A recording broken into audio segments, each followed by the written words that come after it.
Hello everyone, আবারও চলে এসেছি তোমাদের সাথে আরেকটা ব্লগ শেয়ার করতে সিকিমের। তো এটাই হচ্ছে সিকিমের লাস্ট পার্ট।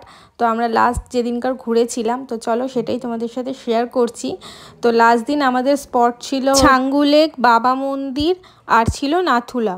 তো এই কটা দেখতেই আমরা বেরিয়েছিলাম। সকালবেলা তো যখন বেরিয়েছিলাম তখন সব কিছুই ঠিক ছিল, বৌদি ভাইয়ের শরীরও ঠিক ছিল। আস্তে আস্তে রাস্তাও খুব সুন্দর ছিল, পরিষ্কার একদম। এবার যত উপরে উঠছি তত বৌদি ভাইয়ের শরীরটা একটু খারাপ হয়ে গেছিলো, একটু কেন অনেকটাই খারাপ হয়ে গেছিলো একদম। তো এরপর আমরা কিছুই ঘুরতে পারিনি, মানে যে আজকের দিনের জন্য যে কটা ঘুরতে পেরেছি। এরপর আমাদের কিন্তু যাওয়ার কথা ছিল হচ্ছে লাচুংয়ে 0 পয়েন্ট, তারপরে ইয়ামথাং ভ্যালি, এগুলো আমাদের দেখতে যাওয়ার কথা ছিল তার পরের দিন সব স্পট। তো আমরা কি করব, এত শরীর খারাপ নিয়ে তো কোথাও ঘোরা যায় না, তাই আমরা সব স্পট ক্যান্সেল করে দিয়ে আজকেই লাস্ট ঘুরে নিচে নেমে এর পরের দিন আমরা বাড়ি চলে গেছিলাম। তো ভাবলাম বাড়িতে এসে যে মনটা একটু খারাপ লাগছিল, কিন্তু যখন খবরের নিউজটা দেখলাম যে রোববার দিন আমাদের ট্রেন ছিল, রোববার দিন যা অবস্থা হয়েছিল ওখানে সেটা তো সবাই জানো। আর এবার ভাবলাম যে যা হয়েছে ভগবান আমাদেরকে বাঁচিয়ে দিয়েছে, আমরা তাড়াতাড়ি ফিরে আসতে পেরেছি। তো যাই হোক, এটা তো হতেই থাকে পাহাড়ি রাস্তায়, আপস অ্যান্ড ডাউন। তো যাই হোক, দেখো আমরা সেদিনকার কি ঘুরেছি, কি বলতে আমরা শুধু বাবা মন্দিরটাই ঘুরতে পেরেছি, কারণ ছাঙ্গু লেকে যখন নামবো তখন প্রচণ্ড বৃষ্টি এসে গেছিলো। তো এই দেখো একটা হোটেল, মানে একটা দোকানে আমরা খেতে নেমেছিলাম, তখন বৌদিভাইয়ের শরীরটা একটু ঠিক হয়েছে, বমি করে অনেক শরীর খারাপ হয়ে গেছিলো এখানে। তারপর আমরা জ্যাকেট ভাড়া করে পড়ছিলাম, এত ঠান্ডা লাগছিল। এটা ছাঙ্গু লেকের আগে একটা দোকানে, তো এখানে দাঁড়িয়ে কিছু খাওয়া দাওয়া করেছিলাম। তারপর সবাই মিলে আস্তে আস্তে এবার রওনা দিচ্ছিলাম, ভাবলাম ছাঙ্গু লেক যাবো, কিন্তু ছাঙ্গু লেক যাইনি, কারণ কাকু বললো যে নিচে নামার সময় তারপর ছাঙ্গু লেক দেখিয়ে দেবে।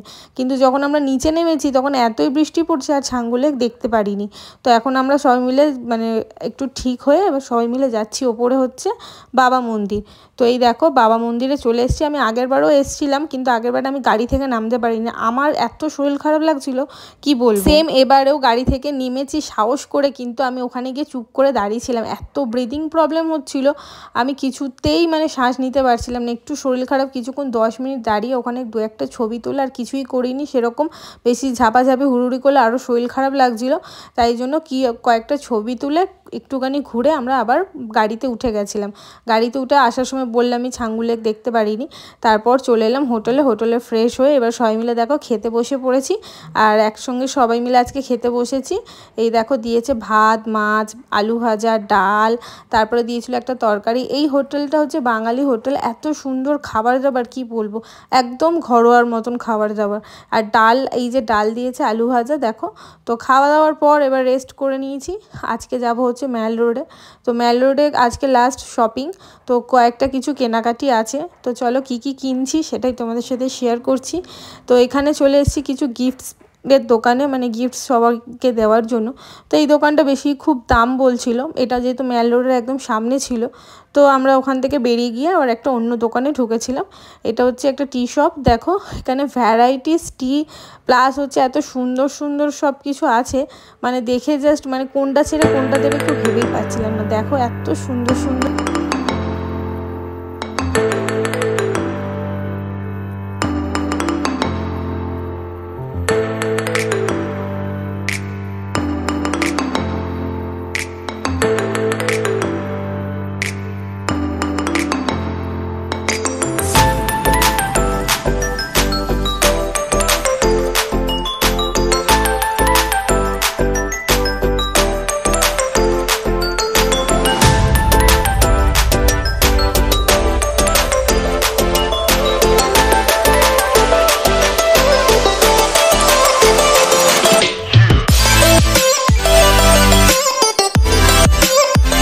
দেখতেই পেলে ভ্যারাইটিস রকমের চা, মানে তুমি গুনে শেষ করতে পারবে না, এত। তো এবার আমাদেরকে লাস্ট অপশান দেখাচ্ছিলো এই মানে সেটগুলো। আমার তো ভীষণ পছন্দ হয়েছে, বিশেষ করে এই হলুদটা। তো যাই হোক, এগুলো তো দেখানোর জন্য একটু দেখাচ্ছিল। তারপর এই যে এইটা দেখাচ্ছিলো, এইটা আমাদের সবার ভীষণ পছন্দ হয়েছে।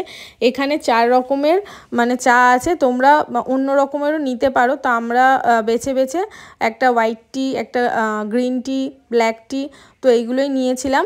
তো এইটা একজনকে গিফট দেওয়ার ছিল, তো তাই জন্য একটু একটা স্পেশাল মানুষ, তাই জন্য একটু ভালো করে সব দেখে শুনেই নিচ্ছিলাম। আর এই যে মধ্যিখানে এটা দেখছো, এটা কি সুন্দর লাগছে না? আর গিফটের বক্সটা এত সুন্দর, আমাদের ফার্স্ট দেখাতেই সবার খুব পছন্দ হয়ে গেছিলো। তো এইটা দেখার পর আর কোনো কিছু দেখিনি, অনেক কিছু দেখিয়ে দিয়েছিল। তো এটাই আমরা ফাইনাল করে, এই দেখো গিফটের বক্সটা দারুণ জাস্ট। তো এটাই ফাইনাল করে আমরা নিয়ে নিয়েছি। এবার চলে এলাম আবার নেক্সট একটা শপে। তো এখানে আমরা অনেক কিছু, এত গিফট এখানে মানে চোখ ধাঁধা হয়ে যাবে এই দোকানটায়, এত গিফট। তো এখান থেকে কয়েকটা জিনিস আমরা নিচ্ছিলাম, অনেক ছাতা, তারপর আরও টুকটাক জিনিসপত্র। তো এখানে দেখছিলাম, তো মানে দেখে শেষ করতে পারবে না, দোকানটা ভর্তি ঠাসা গিফট। তো এখান থেকেও গিফট নেওয়া হয়ে গেছে, অনেক শপিং করে নিয়েছি। এরপর যাব আমরা একটুখানি খাওয়া দাওয়া করতে। বৌদি ভাইয়ের অনেক দিন ধরে ইচ্ছা করছিল এখানে থুকপা খাবে, তো ওই থুকপারই কিনতে যাচ্ছিলাম। আর আমরা দেখো দুজনে সেম টুইনিং করেছিলাম দুজনে মিলে। তো ভেবেছিলাম অনেক কিছু করব, কিন্তু যাই হোক শরীরটা খারাপের জন্য কিছু করতে পারিনি। যাই হোক নেক্সট টাইম আবার আসবো, আবার এনজয় হবে। তো এখানে আমরা কেনা পর এবার বৃষ্টি চলে এসেছিলো, তাই দাঁড়িয়েছিলাম, এত সুন্দর লাগছে ম্যাল রোডটা, কি বলবো। তো যাই হোক আমরা এবার চলে এসেছি রুমে। তো রুমে এসে আমরা মোমো নিয়েছিলাম, দেখো পনির মোমো আর থুকপাটা তো কি বলবো, একদমই বাজে, বৌদিভাই খেতে পারিনি। তো যাই হোক এবার পরের দিন, এই যে সকালবেলা, এই দিনকার মানে একদমই সারাদিন রেস্ট করেছিলাম, কোথাও বেরাইনি। আর বৌদিভাইকেও রেস্ট দিয়েছিলাম, কারণ তার পরের দিন আমাদের বাস জার্নি ছিল, কারণ উনি যদি রেস্ট না নয় জার্নি করতে পারবে না। এই জন্য আজকে আমরা সারা